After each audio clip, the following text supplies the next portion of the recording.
And welcome back. Our next speaker I've known for at least 10 years. We've been on panels together.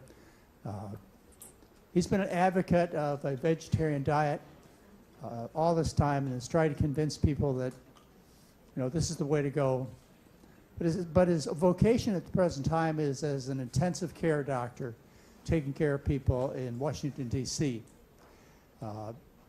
But he also continues to try and press the cause. And I'll let him tell you about where his passion came from and what he expects to do. I want to introduce Dr. Milton Mews. Thank you. Thanks, John. Well, good morning, everybody. This is my first time being at one of these events, and when John called or emailed me and asked me to participate, I was extremely honored. Then I got here and saw that he put me directly after Michael Greger, and I thought he liked me. So, you know, Michael's a hard act to follow, so I've decided that to try and, you know, pump up the presentation, there's going to be fireworks toward the end and a magician for the kids, so you guys may have to move back. Actually, I also want to just kind of apologize for not wearing a tie, because, you know, everybody looked very nice and formal, but exactly 1 month ago, on the 13th of January, I had a triple disc fusion in my neck. And importantly, this was not from degenerative disease. About 12 years ago, I was involved in a very violent motor vehicle accident. I was driving a car on my way to a conference, and the car was struck by a airport shuttle van, totaled, and ended up with a ruptured disc in my neck. And the problems progressed to the point where I was having difficulty walking, couldn't stand for long times. I had weakness and muscle atrophy on the right side of my chest. So I'm doing much better now. The leg stiffness and discomfort is gone. And so I think that hopefully by the next time you see me, now that I can move normally, there will be less of me to see. But I just want to share one thing that was really interesting about the whole experience. You know, obviously, because I'm getting operated on my neck, and there's just so much there that can go wrong, I actually saw 3 different neurosurgeons before I picked one. And the one thing that struck me about each and every one of them was that when they put my MRI onto the computer and saw how far those discs were pressed into my spinal cord, their jaws dropped open, and then they asked me, "How bad is your pain?" And one doctor actually asked me that as he's reaching for his prescription pad. And I said, "I don't really have pain. The problems I have are the mechanical ones with the, you know, difficulty walking and so on and so forth." And I attribute the fact that I didn't have a lot of pain to being plant-based and having a low level of inflammation in my body. So just want to share that with you guys. I think I shared it with my docs. I hope it made an impression upon them. So, all right, well, what am I going to talk to you about? All right, you guys have heard people talk to you about the fact that being plant-based is healthier for you, it's healthier for the planet, and of course, it's the animals appreciate it because they don't get mistreated and killed. But I know that there is at least one person out here in this audience who is panicking because all your life you've been told that you are an omnivore, that you are supposed to eat both meat and plant foods, and suddenly everybody here is telling you that you shouldn't eat only plants, and you're like, oh my God, what am I going to do? It's kind of like if someone came in and said, you know, oxygen kind of helps fires to burn, so maybe we should stop breathing. I mean, we don't think, but I like to breathe, and I kind of need to breathe. And so you may be thinking, wait a minute, okay, you know, cutting out meat will reduce my risk for cancer and heart disease, but won't I be missing something? Won't I, in some way, become unhealthy? Because I'm sure, like me, you've all heard these apocryphal stories from people. Oh, I went vegetarian, and I went vegan, and I was so weak, and I was so tired, I couldn't make it. My belief is that if you go vegan or vegetarian and you don't enjoy it, it's like sex. If you don't enjoy it, you're not doing it right. So what I'm here to explain to you guys is the why of all this. I'm here to let you know that, number one, you, like Humphrey Bogart in Casablanca, you've been misinformed. You are not an omnivore. You are an herbivore. And hopefully by the end of my lecture, I will have convinced you of that. Then we can turn on that disco ball and have a little party. By the way, how many of you knew there was a disco ball? All right. So with that, let's get started. The title of this lecture is, Are Humans Designed to Eat Meat? And just to give you a little heads up, the answer is no. This is a quote from the book of Genesis. God told our foreparents, you shall eat the plants of the field. It was good advice then, great advice now. All right, as we have heard time and time again, most recently from Dr. Greger, experts estimate that up to 80% of the major disease and premature death in this country could be prevented by making major changes in our diet and lifestyle. Well, given that fact, I want to submit to you that if you want to get the person who is a real danger to Americans, in addition to not voting for that guy, we also need to go after this one.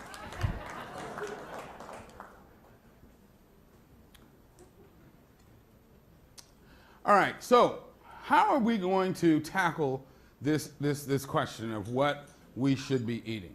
Well, what we're going to do is we're going to look at mammalian carnivores, animals designed to eat meat. We're going to look at mammalian herbivores, those that are designed to eat plant foods. And then we're going to look at humans and see who we most closely resemble. And the reason this word metrics is up here is because one overriding theme I want you guys to keep in your mind is the idea of energy costs. The energy costs of procuring the food that you eat. Because clearly, in nature, if you expend more energy either looking for or procuring food that you can extract from that food, you don't survive. You starve to death. You die. And many of these ridiculous theories that people have put out about how humans somehow survived on hunting don't add up. The metrics don't work. It would require so much energy trying to hunt and find these animals that we would always be in an energy deficit and we wouldn't survive. That is in the absence of course, modern guns and this sort of thing. So, clearly, animals that are designed to eat this stuff have a very different issue to confront than animals that are designed to eat the other guys. The stuff on your left is anchored in the ground. It doesn't kick you. It doesn't spit at you. It doesn't try to stab you. And so it's pretty easy to eat it when you find it. Problem is it tends to be spread out over very, very vast distances. Now the other guys typically don't want to be eaten. They're not like Charlie the Tuna saying, oh, eat me, eat me. They will run away, and if you catch them, they will kick you, they will try to stab you with their horns, they will do everything they can to get away from you. So animals that are designed to eat plants are designed to forage. That means they are designed to cover very large distances over broad areas at very low energy costs. Why? Because again, if they expend more energy looking for the plant foods they eat than they can extract from those plant foods, they won't survive. On the other hand, animals that are designed to eat other animals are designed to run very fast, unfortunately, for them for short periods of time, to be able to tackle these animals, take them down, kill them without being injured themselves. And so we see that carnivores, the meat eaters, are optimized for predation. Herbivores, as I said before, are optimized for foraging. I've already covered this. Carnivores, because of this, carnivores do not go out and look for the biggest, strongest, most robust antelope on the savannah. Why? Because that antelope is likely to outrun them. If they catch up with it, it is likely to injure them so that they won't be able to hunt anymore. So instead, they look for the weak, the diseased, the defective, or the stupid ones, because those are the ones that are easier to catch. But the herbivores, they don't want the defective, the dried out, the broken down plants, because those plants are not nutritious. Instead, they look for lush, verdant, healthy, and one you can think of it as beautiful food. Well, this is important because when you have a creature that preys on other creatures using this herbivore mentality, that is looking for the biggest, the best, the healthiest, what ends up happening is that it depletes the gene pool of that prey species and drives them toward extinction. And yesterday, Dr. Ripple talked about these issues when he talked about human carnivory. When we go out and hunt, we pull out the biggest, we pull out the strongest, we pull the best genes out of the gene pool of these species that we prey on, and that is why we are destroying this earth and driving these animals towards extinction. So this brings up the concept of what I call the beauty paradigm and species destructions. Species survival in nature, as I said before, is fundamentally a question of energy in versus energy out. If you expend more energy obtaining food than you can get from the food, you don't hang around, you don't make copies of yourself. So for this reason, all true predator species look for what can be thought of as ugly food. They want food that requires a minimum expenditure of energy to procure. That is why they look for the lame ones, the old ones, the diseased ones, or the very young. They do not waste time chasing the fittest, healthiest members of their prey species because, again, they are more likely to either be outdistanced by those animals or even if they catch up to those animals, to be injured by them. And they also look for food that's already dead because they have the physiology that allows them to eat rotting tissue without any injury. And while we may find it disgusting to think of eating a rotting carcass, the fact is the energy content of a rotting carcass is exactly the same as that of a fresh one. The energy content of a massive tumor is exactly the same as healthy tissue.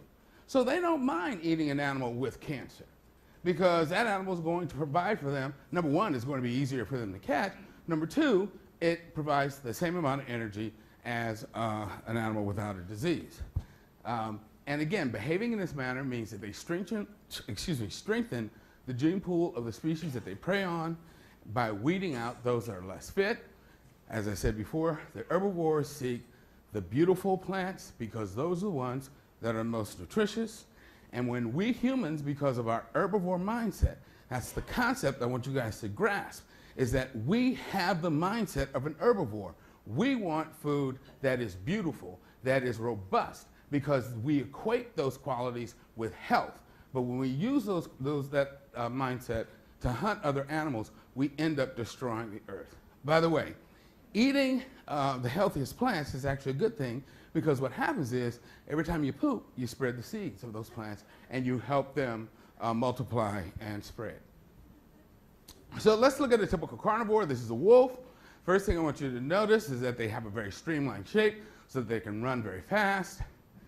They have an armored front, meaning that when you look at their chest and shoulders, their shoulders are heavily padded. Their chest is enclosed in their rib cage so that as they're running up behind an animal, if that animal tries to kick them, it's likely to kick them on the padded shoulders or maybe kick them in the chest where they're protected by their breastbone and their ribs.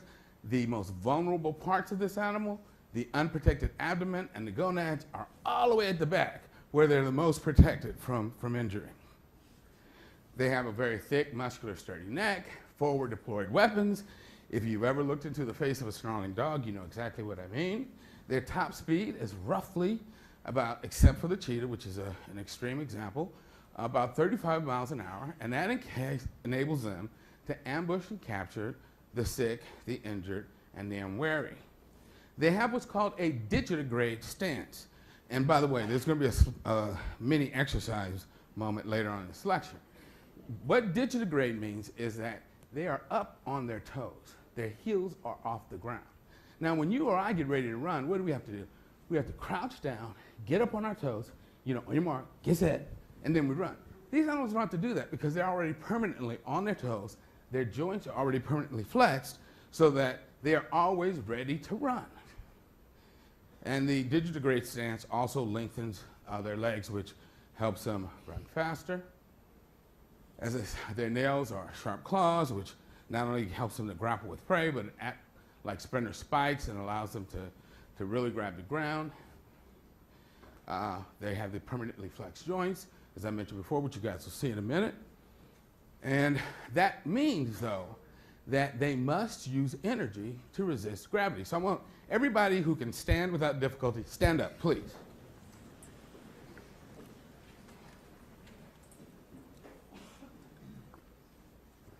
Okay, now as you guys are standing here, straight, standing up, anybody having any problems?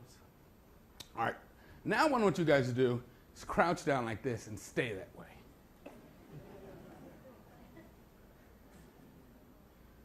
All right, who's starting to feel the burn? Now it's your muscles that are resisting gravity, and you can feel the difference. It takes a lot more energy to stay in this stance. All right, go ahead and sit down. That is why when carnivores are not actively chasing prey, they go lay down because it takes too much energy for them to stand. They have these skinny, lightened limbs that, again, reduces the energy cost of running. Their feet are reduced in size. Their toes are reduced in number. And again, every time they lift their foot to move and run, that reduces the energy cost of running. Their senses are tuned to finding other animals. So their hearing is super acute, so they can hear animals moving. Their ears will swirl around like little radar dishes so they can help locate prey. Their eyesight is optimized for night vision. And it's also designed to follow movement. Now, I've heard people say, well, we have binocular vision like the carnivores, so that means that we should be carnivores. Well, that's kind of like saying a hummingbird has wings like an eagle and therefore it should be, killing prey. I mean, that's kind of silly. Binocular vision gives you depth perception. And clearly, carnivores, if they're going to be chasing something down, need to have good depth perception so they can come up on the prey and know where it is. However, we use our depth perception for a different purpose, and we'll talk about that when we come to humans. But in a human being, in the back of your fovea, there is a pit called back of your retina, forgive me, is a pit called the fovea. And in that pit it's lined with cones. Cones are the cells that give you very precise, discrete vision and color vision. Carnivores don't have a fovea. What they have along the back of their retina is called a linear streak. That is where the highest concentration of photoreceptors are located, and it allows them to detect and follow movement very easily. That is why if you drag something in front of a carnivore, like a cat or dog, they are duty-bound to chase it because it's moving across that linear streak and their brain tells them, run after it, chase it. Their night vision is more than 6 times better than ours. They have permanent night vision goggles, but it has very low resolution. That is why they hunt primarily at night. Now, you would know this from watching nature shows like I do because these people spend months and months and months sort of to get a few feet of film showing hunting during the daytime, but the vast majority of hunting occurs at night. Why? Because prey animals are asleep. And if you can sneak up on a sleeping animal, it's going to require less energy to get that animal. Their sense of smell can be more than 100,000 times more powerful than ours. It's sensitive enough to detect and track prey at great distances, but this is what's really critical. It can also identify prey with cancers, infections, and metabolic disorders. There was a team that did an analysis of kills by a wolf pack up at a Canadian national park in Canada, and what they found was that 80% of the animals killed had some sort of disease. It was either cancer or some sort of metabolic infection. So the point that I want you guys to understand is that when carnivores go out to hunt, they're not just randomly chasing things. They can smell which animals are sick. those are the ones they chase. Why? Because the sick ones are easier to catch, less energy expended. We are actually learning to use this ability of carnivores to detect cancer by training them to detect people with melanoma recurrences, with colon cancer recurrences, and their noses are sensitive enough that they can detect tumors well before they would show up on a CAT scan. So again, the bottom line I want you to understand, not random. They're actually actively seeking the disease, the sick, the weakened. They are strengthening the gene pool. So this is just a schematic of a carnivore skeleton showing that the heel on the wolf is a third of the way up the leg. You see the joints are permanently flexed. They are clearly in this permanent crouch, ready to run and chase something. Now we're going to look at the herbivores. I've divided them in two groups, what I call the vulnerable herbivores. Those are the ones that are often preyed upon by typical carnivores. Then we'll talk about the herbivores that are so big and powerful they are completely invulnerable to, well, not completely, but mostly invulnerable to predation. Well, again, these animals are designed for foraging. They can walk very long distances at a very low energy cost, so they have very straight limbs, not the bent joints that you see in the carnivores. And as a result, these animals are so well designed for standing, many of them can actually sleep standing up. And what this means is that as they're walking around looking for their food, they're not expending a lot of energy because it's their skeleton that's resisting gravity, not their muscles. They tend to be active throughout the day when the carnivores are asleep. They often live in large multifamily social groups. Their limbs, as I said, are straight so that they can stand with a minimal expenditure of energy. And whereas we saw that the carnivores had skinny limbs, well, in the evolutionary arms race, their limbs are even skinnier and lighter so that they can actually outrun the carnivores. That's why the healthy animals can always outrun carnivores. It's the unhealthy ones that get caught for the most part. They have what's called an unguligrade stance. Now, we remember the carnivores had a digitigrade stance, meaning they were on their toes. These animals are literally on the tips of their toes like a ballerina on point. And they also have even smaller feet, having lost multiple toes. Most of the ungulates only have 2 toes. Some, like horses, only have 1. And that, again, allows them to run even, much faster. Again, standing on the tips of the toes means longer stride length, faster speed. I've covered this. Their nails, instead of being sharp claws, are flat and blunt, helps them dig up things. And many of these herbivores have color vision, and they're usually active during the day. Their top speed, when they're healthy, is 45 to 50 miles an hour, which allows them to outrun most carnivores. Then you get to the invulnerable herbivores, which are so large and powerful, they're generally immune to predation. Their top speed, therefore, since they don't really have to run away from anybody, it's like maybe about 25 miles an hour. They too are daytime foragers. They have very heavy, straight, pillar-like limbs, because again, since they don't need to run away from anyone, they don't need these little skinny limbs to allow them to run fast. So they're these really thick, heavy limbs that allow them to stand up and not require a lot of support. They have a largely hairless skin. Nails are flat and blunt, and they have large, heavy feet, which have a flat foot-like stance. Like humans, elephants live in are long-lived social mammals living in large family groups.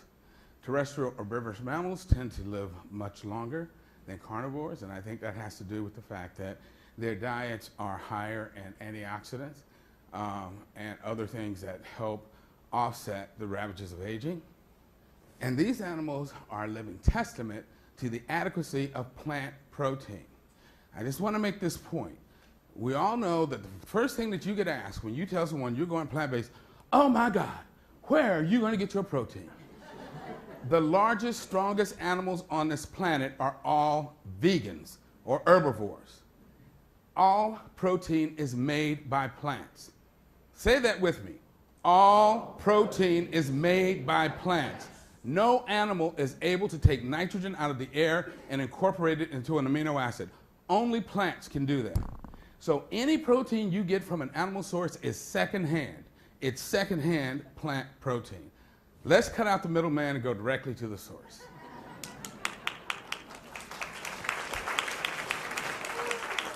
Okay, this is just a cartoon showing, drawing a scale showing the differences in limb structure. You can see in the carnivore, the cat, the bent limbs, in the elephant, the very straight limbs. All right, let's talk about the energy cost of locomotion. For quadrupeds, you see that when you graph walking speed versus energy utilization, you get a straight line. Faster they walk, the more energy they use. It's very different for humans. When you graph walking speed in humans versus energy expenditure over a wide range of speeds, of walking speeds, we actually use less energy than would be predicted for an animal our size. So, in other words, we are the consummate foragers. Many people have debated why humans ultimately adopted an upright stance. It's because it made us extremely efficient foragers. And why is that? Well, in a quadruped, the center of mass is always located squarely between the bases of support. So that means every time that animal has to take a step, it has to lift up its center of mass, move it forward. That requires energy. It's not that way for us.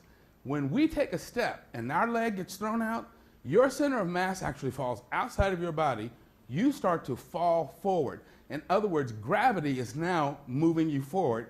Gravity is doing part of the work of helping you move. And if you don't catch yourself in a nicely timed fashion, you're going to fall on your face. That's why stubbing your toe makes you look so ridiculous. It's because our walking is this finely tuned ballet of appropriately catching ourselves before we fall on our face. And anything that interrupts that will make us look very goofy. So, again, human beings, consummate foragers. We're more efficient walkers than anybody else. Let's just look at human body plans. Now, you remember in the carnivores, they had this streamlined torpedo shape. They could run very fast and very efficiently. All of their vulnerable parts of their body were located in the rear of the animal, so it was protected from injury.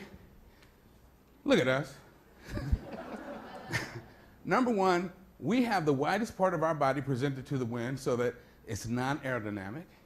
We have the most vulnerable parts of our anatomy right up there to get injured. We clearly are not designed to chase things down and kill it. We have this unprotected exposed anatomy where our bodies are flattened, non-aerodynamic. We have a very lithe, flexible neck that, as I found out in my car accident, can be easily injured. We have very straight, heavy, pillar-like legs, not the skinny legs of an animal that's designed to run fast. We have large, heavy, flexible feet, which helps us stand up. But that means that when we try to run, we got to lift these big old heavy things up and try to run, and that requires a lot of energy, and that's why we're lousy runners.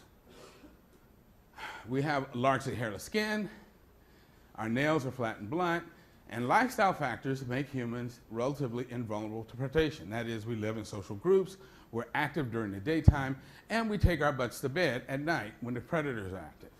And that's why, unlike a lot of animals, you notice how if you shine a light into your dog or cat's eyes, it shines, it reflects. That's because carnivores have a layer, a reflective layer, a mirror-like layer at the back of their eyes that helps to amplify low light levels. It's called the tapetum. That helps them see well at night so they can sneak up on sleeping animals. We don't have that. If there was ever a human ancestor that had it, he or she got eaten and didn't pass it on to the rest of us.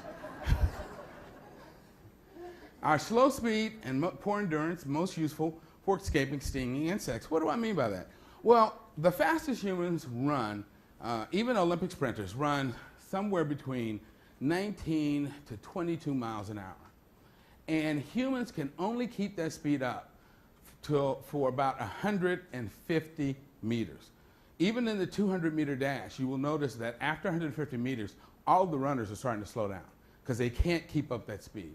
That is clearly not fast enough, nor is that the endurance that would allow you to chase down anything. But what it does allow you to do is escape bees and wasps, because it turns out that most bees and wasps will only chase an animal for about a 200-meter radius around their hive, and their top speed is about 19 to 20 miles an hour. So basically, our ability to run helps us escape insects when we steal their honey and try to get away from them. All right, and then when you look at women, it becomes even more ridiculous to talk about human beings as hunters, because it's crystal clear that a gravid woman is in no condition to hunt. Well, yeah, that's true.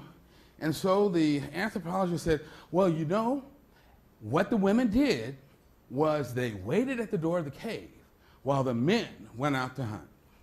You know, Mother Nature is no fool. She knows that we guys are completely undependable, and she would not stake the existence of human females on men.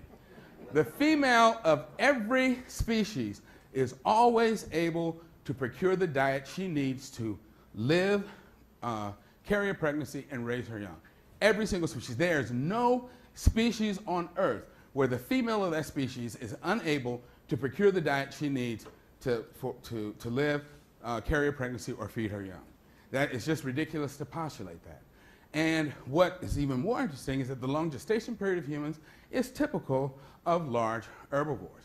Human fetal development also suggests that being herbivores is a necessary prerequisite for human brain development. I had to take that part out of this lecture because it's just not enough time. But as with all other large herbivores, single births are the rule, and we have very large infants relative to the mother's body weight, and when the babies are born, their eyes are open, which is a gauge of brain development. So here's a chart showing you carnivores, at the top, and length of gestation, and some large-body herbivores. Now, I use terrestrial mammals that were about 40 kilograms or greater than 40 kilograms of body weight, because obviously it'd be ridiculous to look at rabbits or mice, but it would be equally ridiculous to look at elephants and rhinos. So try to get animals that were roughly in the same body mass as us. And what you see is, again, the human gestation period of 40 weeks is typical for large-bodied herbivores. The carnivores all have their babies at a very early stage, and that's because a massively gravid female cannot hunt effectively. She would risk injuring herself and or her developing fetus.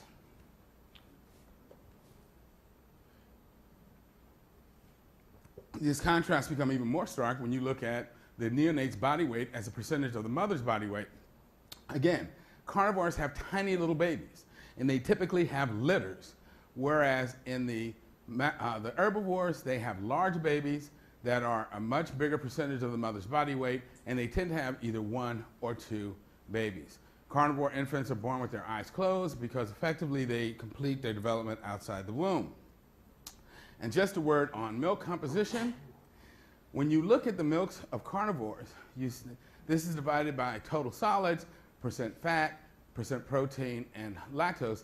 You see that the carnivores have a lot more solids, a higher percentage of fat, and a much higher percentage of protein. Why? Because their babies grow very, very rapidly.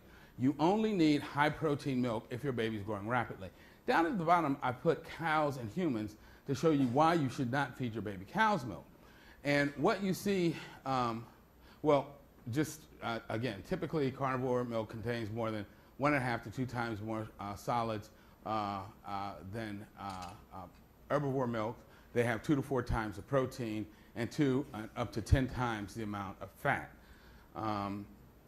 What I want to show you about cow's milk is that cow's milk contains almost 3 times as much protein as human milk. Why? Because calves grow much faster than human babies.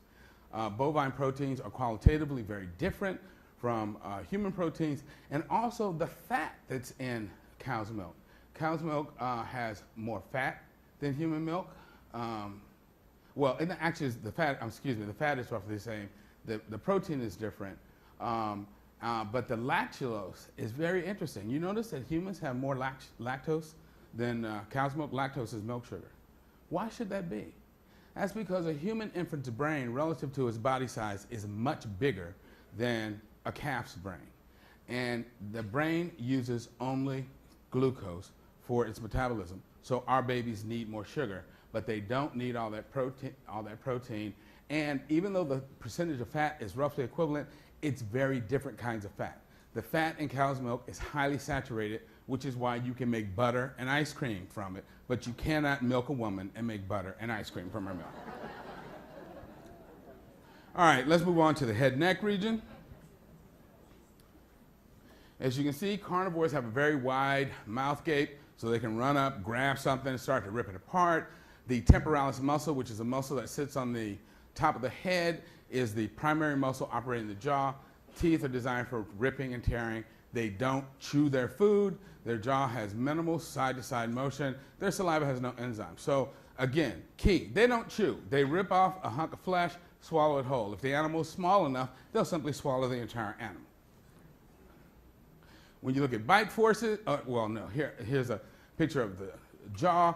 You can see that the jaw joint in carnivores is on the same plane as the teeth. They have these giant canine teeth, and the molars are blade shaped, and you see that the upper molars slide completely past the molars in the lower jaw to give you a nice slicing motion. So their jaws act like a pair of shears when they close. The teeth slide past each other in a nice cutting motion. This area called the angle of the mandible, which is where muscles called masseter and pterygoids attach, is very reduced in these animals because they don't play any part or a minimal part in the operation of carnivore jaws. Again, they have very strong bite forces. Estimations, dogs can do 300 to 450 pounds per square inch. Wolves are greater than 500. A jaguar can do 700. Lions and tigers, 800 to 900. Hyenas greater than 1,000. And by contrast, we have a puny 150 pounds per square inch. So it's good enough to crack a nut, but not a bone. Now, when you look at the herbivores, very different. Instead of that reduced facial musculature, very well-developed facial muscles. Very small opening into the oral cavity, and this area called the angle of the mandible is nice and expanded because the muscles that attach here, on the outside, it's called the masseter. On the inside, it's called the pterygoids. Those are the primary muscles operating the jaw in herbivores. This area at the top is very small. That's where the temporalis attaches, does very little in herbivores. This is a sheep showing the same thing. The other important thing, instead of the jaw joint being on the same plane as the cheek teeth, it has moved to a position above the plane of the cheek teeth so that the lower jaw has an L shape. And that allows that lower jaw to be much more mobile so that they can develop the grinding motions of chewing. This type of jaw structure is believed to have evolved more than 15 times. The lower jaw has pronounced side-to-side motion, can move backwards and forwards to give you those grinding actions of chewing. And in some herbivores, the saliva has an enzyme called salivary amylase, which digests carbohydrate. When you look at the cheek teeth, again, you have these teeth that are like little steak knives, whereas in the herbivores, they are flattened and made for grinding. When you actually look at jaw motion, what you see is that when a carnivore closes its jaw, the teeth slide past each other in a vertical motion. In the herbivores, the teeth slide across each other in a horizontal motion. I'll let you figure out what your jaw does. Because herbivores have well-developed facial muscles, they can do something carnivores can't do. They can create a vacuum. That's why they can suck up water, and carnivores have to lap it up. The esophagus, which is the tube that leads from the throat to the stomach, in carnivores is big, wide, and stretchy, and it allows them to swallow big hunks of meat and bones, and they don't have a problem. In the plant eaters, it's much more narrow and muscular, and that is why when humans eat meat, we often end up choking to death. 90% of the people who choke to death every year choke to death eating meat, and the number one culprit is hot dogs. That's in the ear, nose, and throat literature. All right, upper GI tract. Just to make kind of an obvious point, in animal tissues, there's no fiber. There's only the cell membrane made up of fatty acids. And then there's protein, water, and fat on the inside. So animal tissues are actually very quickly and easily broken down. So animals that eat other animals don't need long, complicated digestive tracts. Now, this is critically important. Their stomachs are huge. The thing you have to understand about hunting is inefficient. In the wild, carnivores typically make a kill once every 7 to 10 days. Now, they try to hunt every day, but they're usually only successful once every 7 to 10 days. That means that when they finally do make a kill, they have to be able to ingest enough calories at that one meal to make up for all of the energy wasted chasing things they didn't catch, and also to last them until they can make another kill. And so their stomach alone holds 60 to 70% of the total gut capacity, and it allows them to consume roughly 30% of their body weight at a single meal. That means that a 300-pound lioness can consume 90 to 100 pounds of meat at one meal. And that means that if you had a stomach like a carnivore and you weigh, let's just say 150 pounds, that means that you would be able to eat 45 pounds of food at a single meal. Who can do that? And this is because their stomachs are designed for intermittent feeding. Feeding today, not eating again for a week or more. And this is also why our pets tend to get overweight, because we feed them every day. And in the wild, they would not be eating as often. I'm not saying don't feed your pet every day, because they will look at you with this look like, I have never eaten in my life. Why are you doing this to me? But you need to feed them smaller portions. And then this comes up to the concept of recoverable energy. The huge capacity is necessary because hunting is inefficient. It means that they have to, as I said before, be able to extract enough energy to make up for what they didn't catch and last until they can make another kill. This means that a 50-kilogram wolf can eat up to 21,000 calories at a single meal. If you tried to do that, it would kill you. Again, enough energy to recover what they wasted and last them until they can make another kill. And because they can eat rotting tissue, that means if they can guard that carcass and keep other animals from stealing it, they can extract additional energy from it. Their small intestine, which is where the actual absorption is done, is very short. It's only 3 to 4 times their body length. It's mainly lined with protein and fat digesting enzymes. And they can actually go for long periods without eating and still not have a problem eating a large meal and ingesting it. We can't. There were some tragic instances at the end of World War II when the death camps were liberated. They saw these starving people. The GI started giving them all kind of food. They ate it, and many of them went into shock and died. And that's because their digestive tract was no longer mature.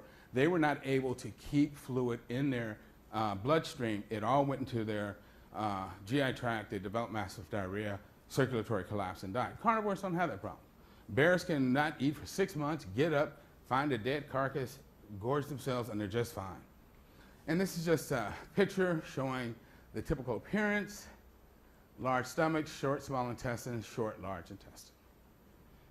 All right, now to make an obvious point, plants don't have bones. Therefore, they use fiber to stiffen their tissues and resist the force of gravity. And so what that means is all plant cells, in addition to having a cell membrane, has a cell wall that is made up of cellulose. But because of the presence of cellulose, that means that animals that eat plant tissues require much longer, more elaborate digestive tract. Now, I'm just going to briefly mention there's 2 different strategies for dealing with the cellulose. There's what are called the foregut fermenters, which are the ruminants. These are the animals that eat mainly roughage like grass and hay and so forth that has very little intrinsic nutrient value. So they ferment their fiber up front. They have a stomach that contains this soup of bacteria that releases enzymes that can digest cellulose, because humans do not make enzymes that digest cellulose, but bacteria do. So what do? They go along, eat a stomach full of grass, swallow it, let it go into this first stomach, soak up those enzymes released by the bacteria. Then what do? Come on, you guys know this. They bring it back up and chew the cud, because the purpose of chewing is to mix food with digestive enzymes. And in the foregut fermenters, the enzymes are in the stomach. They soak it up, bring it up, chew it. In the animals who are hindgut fermenters, they have enzymes in their saliva, and that's why they chew their food. Carnivores don't have enzymes in their saliva. They do not chew.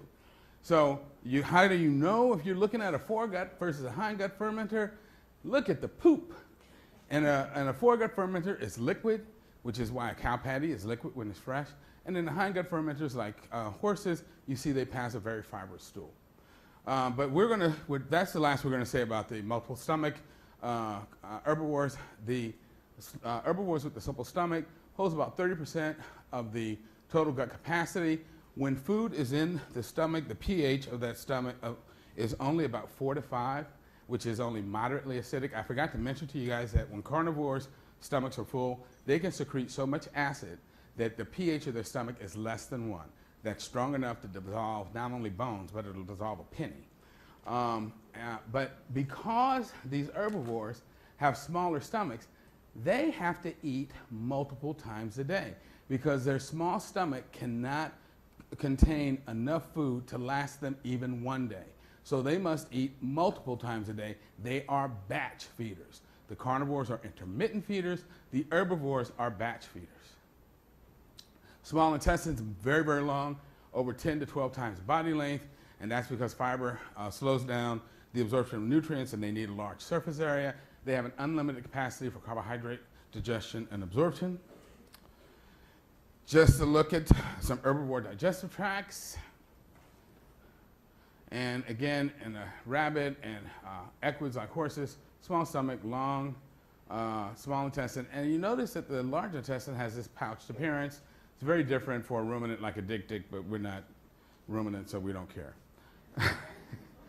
All right, let's look at the lower GI tract. In the carnivore, the colon is very short, very straight, smooth, and that's because by the time any residue gets to the colon, the only thing that will happen is it will rot and release toxins, so the animals want to get that stuff out of their bodies as quickly as possible.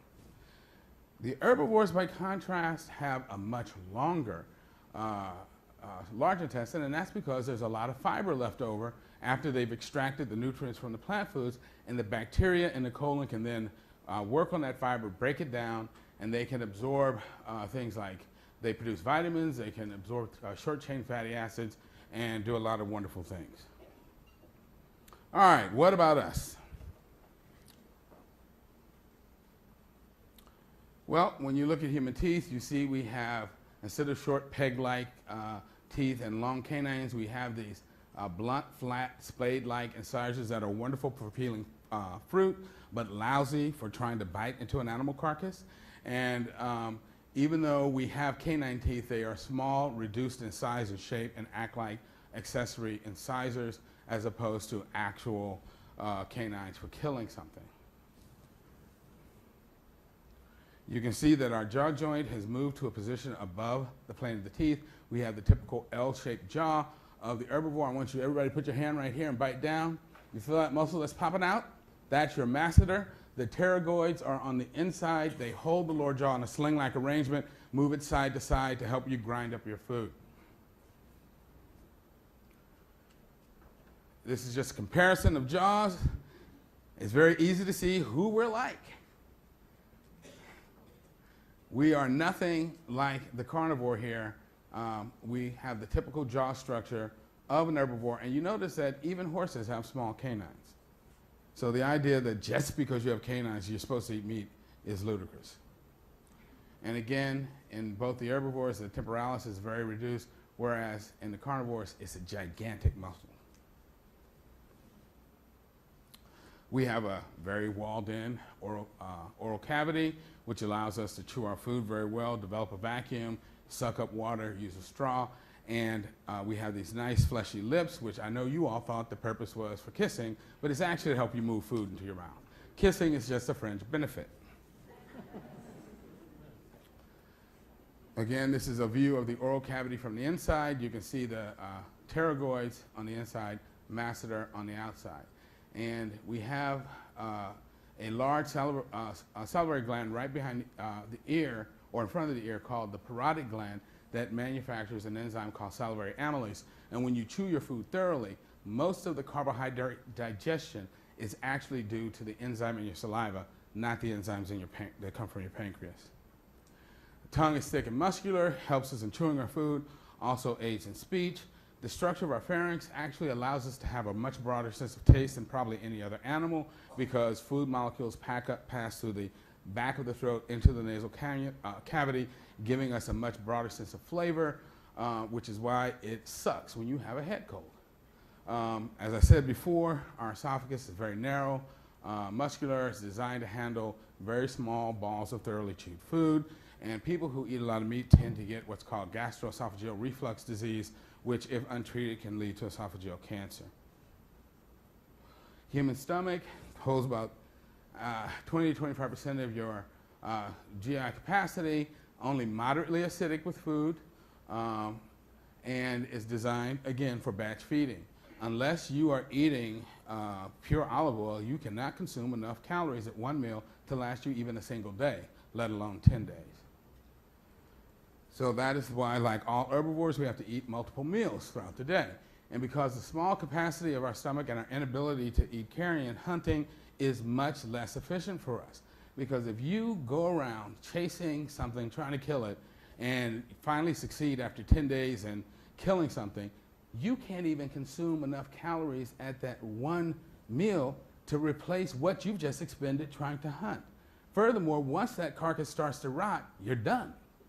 So hunting for us, the metrics don't add up. Now, some people have said, and I had a whole section in here about this, oh, well, we ran animals to exhaustion, which is, let me just say, one of the stupidest theories that has ever been invented by human beings. There is no carnivore in existence that ever tried to run an animal to exhaustion. Why? Because you're going to expend this ridiculous amount of energy trying to catch this animal that you're never going to recover once you actually catch it. You're going to end up starving to death. And if you starve to death, you don't make copies of yourself. You don't make copies of yourself, we don't see you.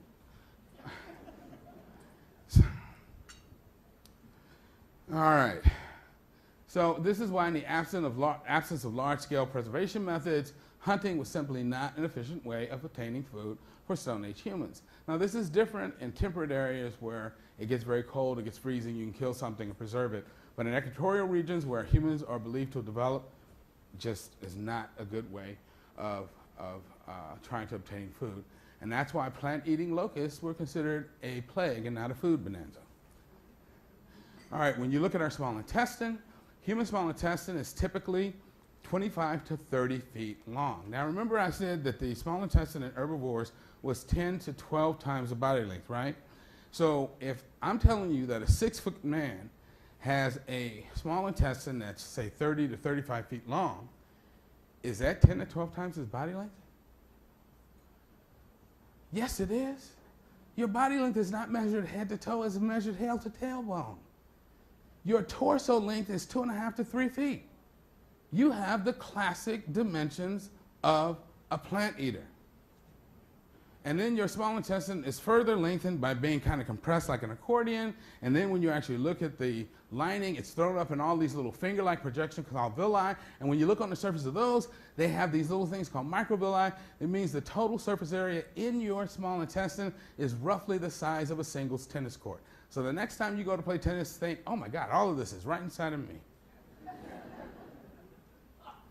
And the human colon, extremely long for a creature our size. It has a typical pouch structure that we see in herbivores. It also has an appendix. And far from being a vestigial organ, we now understand that the appendix is part of the GI tract immune system. And furthermore, only herbivorous mammals have an appendix. Carnivores do not. And in our colon, we do a lot of things. We break down fiber or ferment it. It produces short-chain fatty acids that gives us additional energy and does a lot of wonderful things for our physiology, produces vitamins, and finally we eliminate what's left over. Food actually spends more time in your colon than it does anywhere else in your digestive tract. Now, this brings up the concept of food retention time, the amount of time a meal stays in your body. And you might say, well, you know, Dr. Mills, everything that comes out looks the same. How do I know how long it's been in there? Well, the next time you eat whole kernel corn, look at your watch when you eat it, and then mark the time when you see it again. And that is the food retention time. It's typically, now if you are like a real hardcore super vegan, it can actually be as low as 12 hours.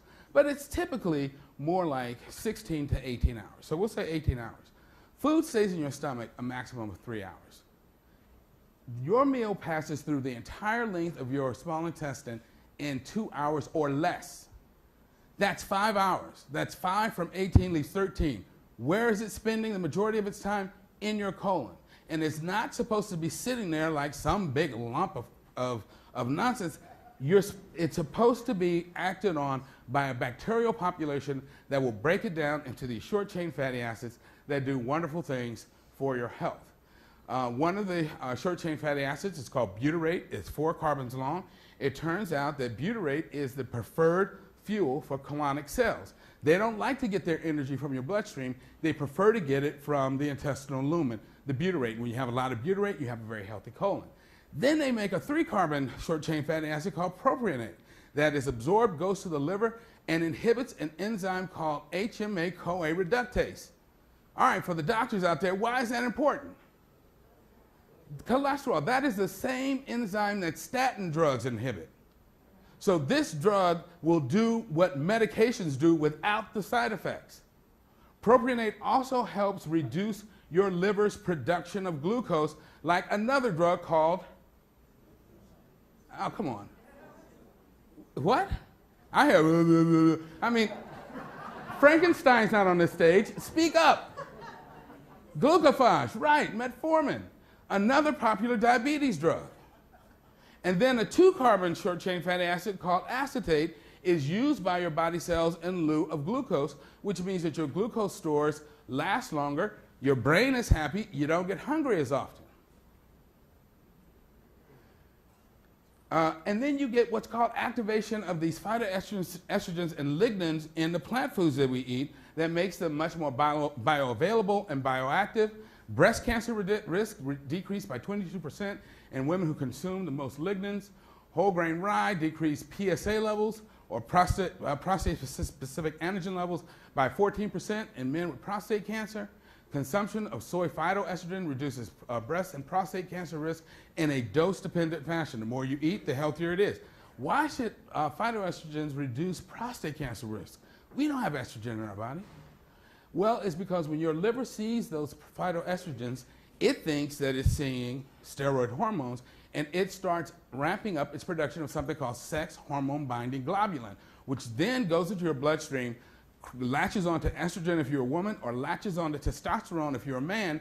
And we know that the lower your levels of unbound estrogen or testosterone, the lower your risk of breast cancer or prostate cancer, respectively.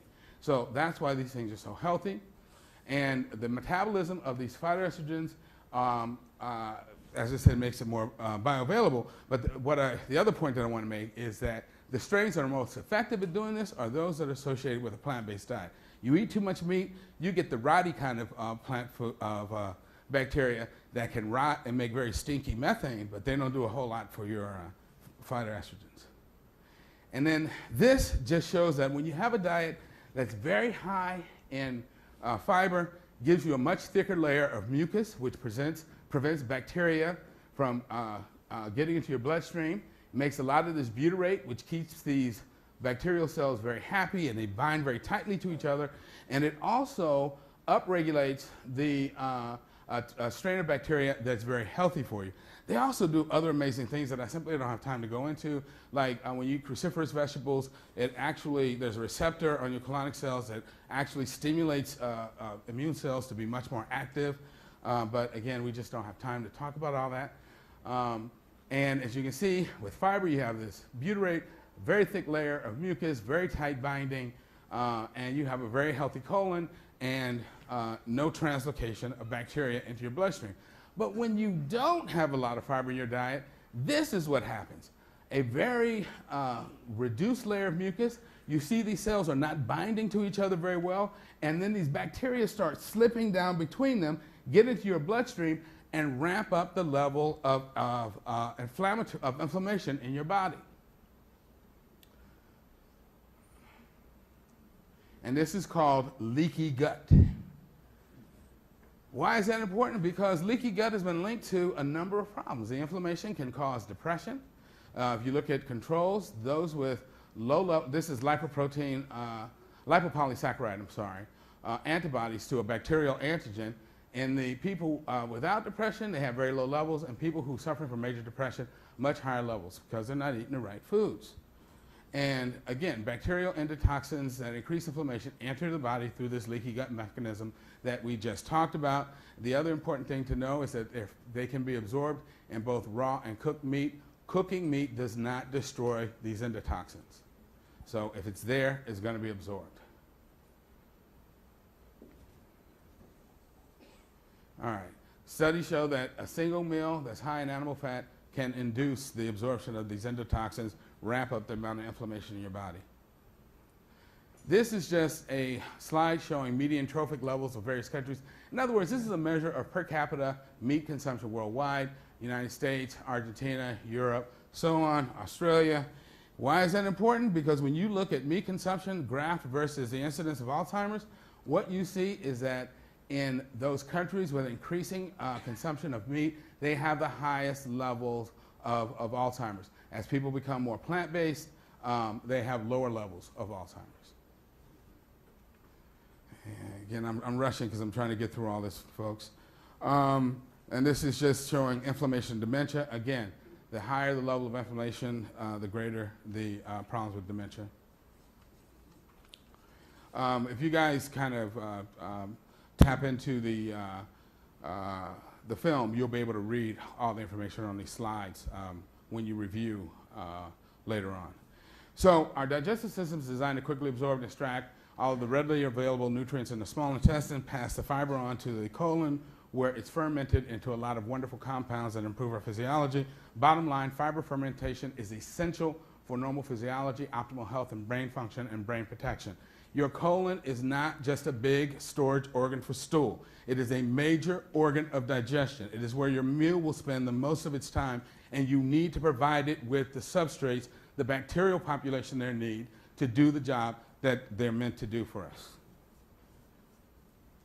All right, quick note on physiology.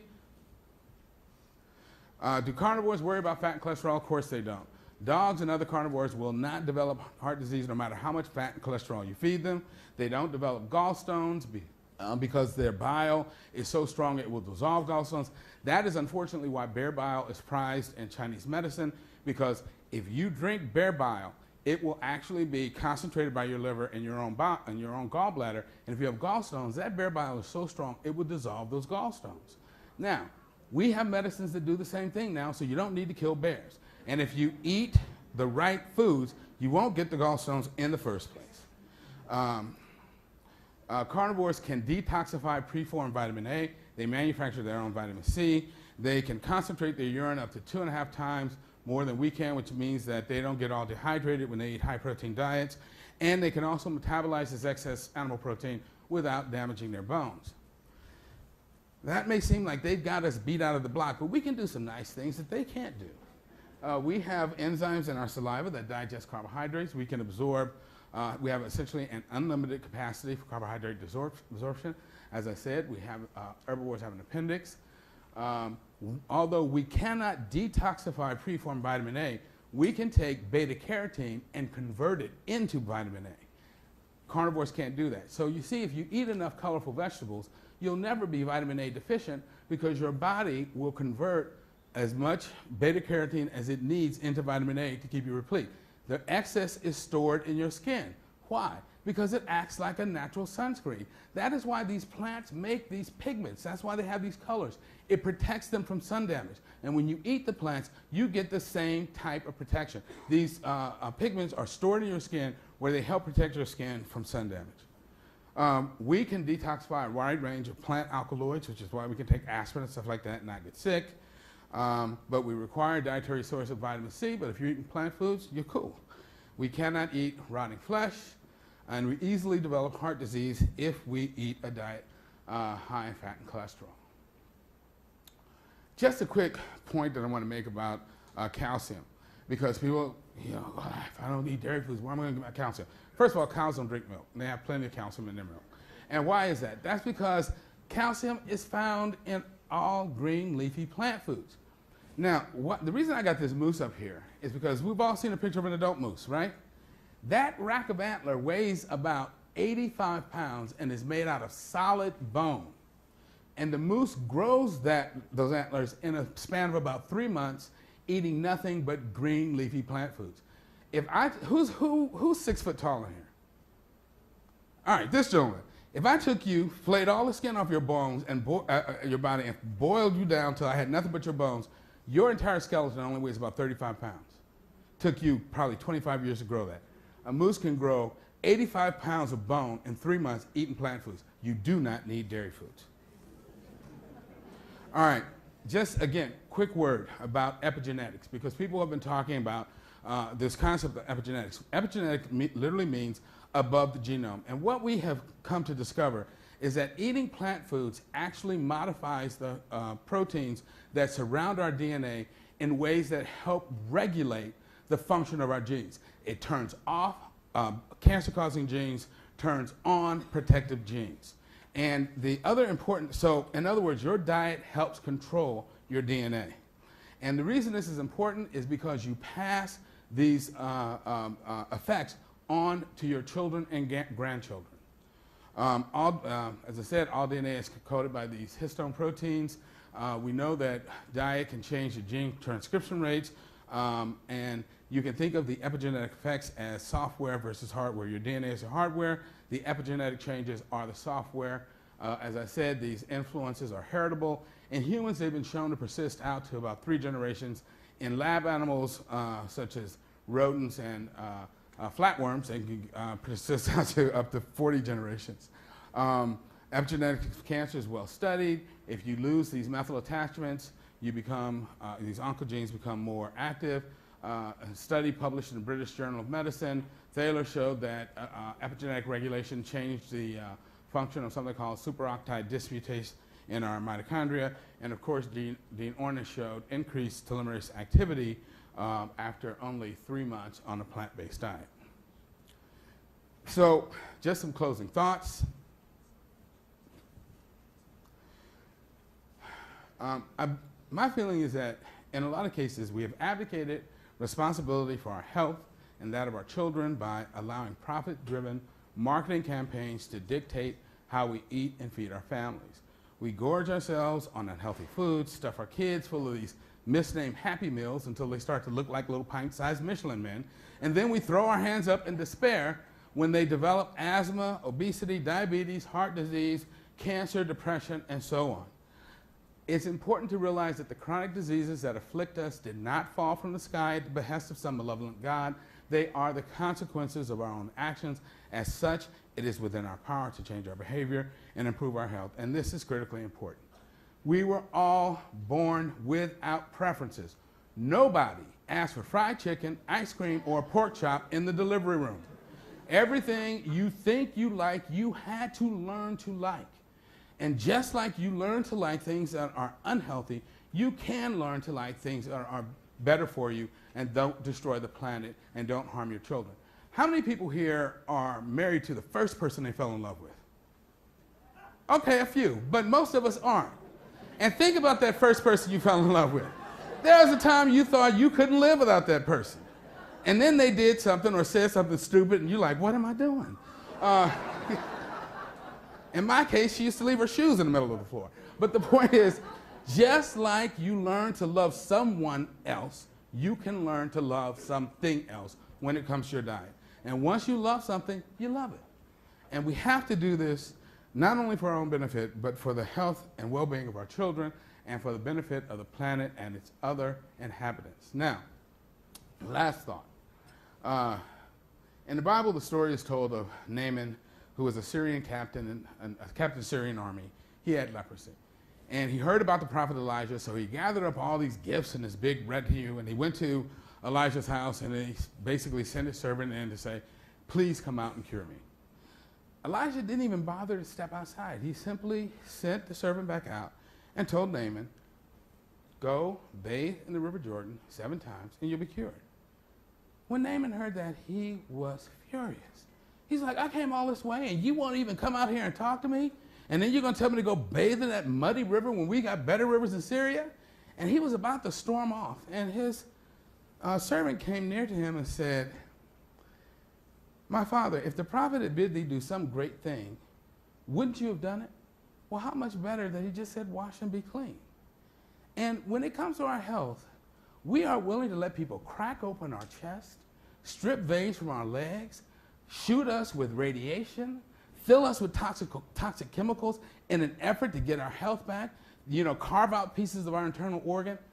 Isn't it much better to do the simple thing and eat the plant-based foods we're meant to eat in the first place?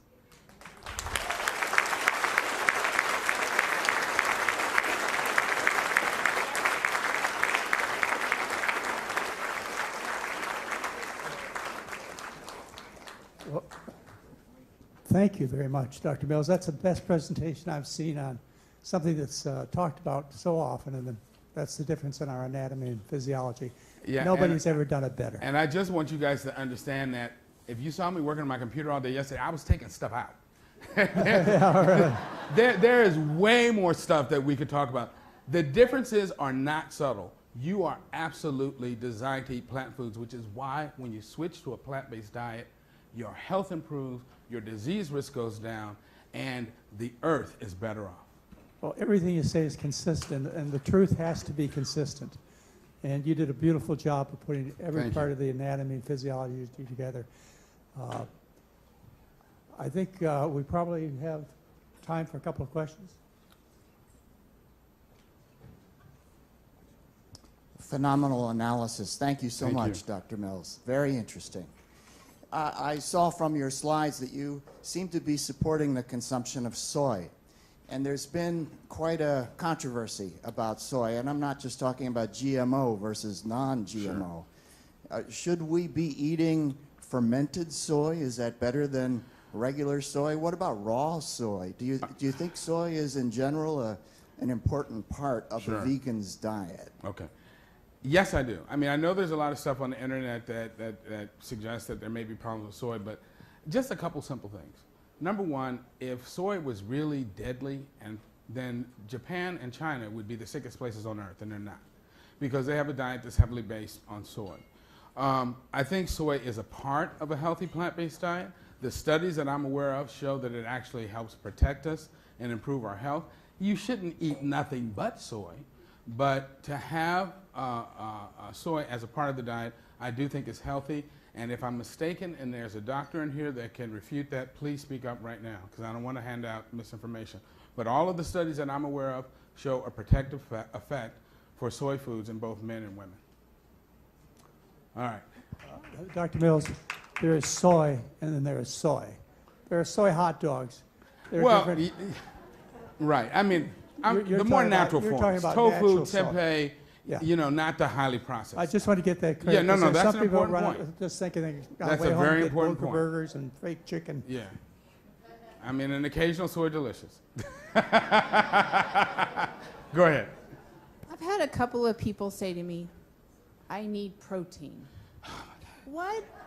Like, I need protein for my breakfast because I'm going to be on an airplane all day. Sure. What do you think they want? Have they been brainwashed? They're psychologically something they're addicted. Desiring. I don't get it, but sometimes I think it's a reaction to me. Sure. You know? It's people will make excuses not to change. Again, the point that I made is that all protein is made by plant foods. All plant foods have protein in them.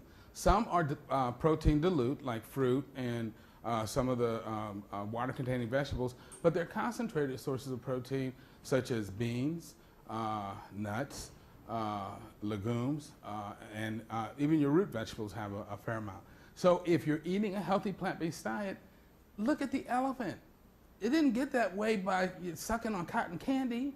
I mean, there's plenty of protein in plant foods. That is just something people say because they don't want to change. I can tell you from my own experience, there was a time I thought I could not live without meat. And once I made the change, I realized it was an addiction. You know, people, when we talk about addiction, we want to talk about alcoholics, meth addicts, crack addicts, and heroin addicts. You have not seen the face of addiction until you try to take a piece of fried chicken from somebody.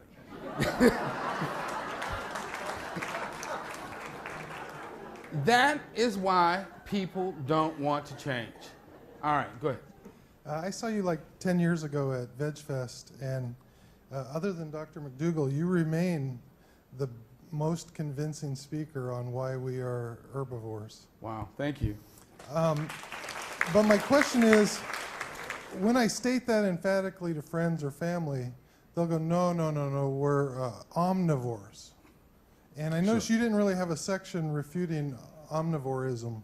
Yeah, I do, but because I only had an hour, I couldn't put it in. This lecture is typically a 2-hour lecture. It's done in two 1-hour sections. But we had a limited amount of time, so I had to decide what I could take out. But there are, by design, omnivores in nature, such as bears and raccoons and so forth. And they're essentially carnivores that have slight modifications to their digestive tract that allow them to eat some soft, pulpy plant foods. But they are still retain the carnivore body structure, the giant stomachs, the ability to eat rotting tissue without problems, and they can't eat diets that are super high in roughage because they can't extract the nutrients like we can. So yeah, no, it's the information is there, just couldn't put it in. Oh yeah, it is in the handout. Yeah, you all got your handouts, by the way, right? And I mean, that's an abridged version of this talk, but I at least wanted to have you guys go home with something. One of the last resorts that omnivores seem to go after is that chimpanzees eat flesh. Yes. Do you address that? Thank you for asking that question.